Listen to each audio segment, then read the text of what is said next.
Okay, pangalawa, ang entrada nito dapat pagkambyo guide, prepare to engage. Okay, hinanap ko muna yung guide. Pero pag kaya pagka binigla mo yan, tulak, minsan mayroong garalgal, ingay. Diba? Dapat guide, prepare to engage. Okay, hindi pwedeng gugulatin. Ha? Kasi pag ginulat mo, minsan maingay. Pag-apak ng clutch, meron siyang tinatawag na clutch brake. Tapos meron siyang inhibitor na pagka pumalag, sinasabi mo kanina na kailangan maging kaibigan mo yung transmission, hindi kayo nag-aaway.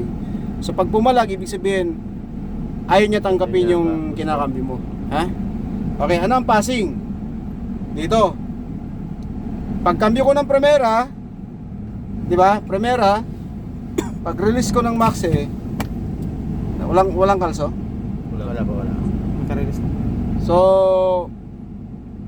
pag bitaw ko ng clutch, abang agad ako.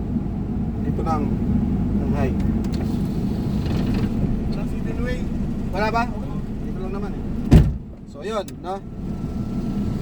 Arangkada na ako ngayon, ha? Naka-primera low ako. So pagbitaw ko,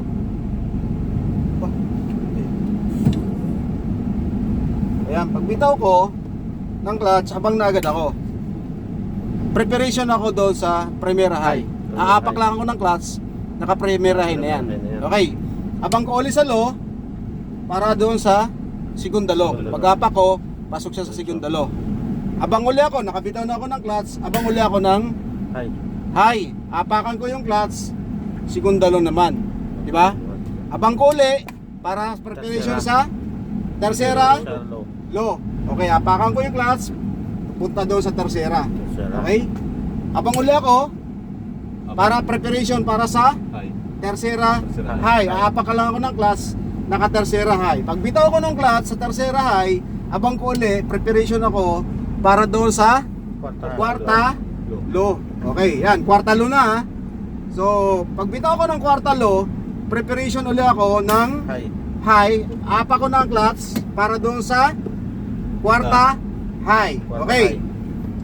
Abang ko uli, preparation ako para sa quintalo. Pero hihiritin ko ng konti para makapagpasok ako ng smooth ng quintalo.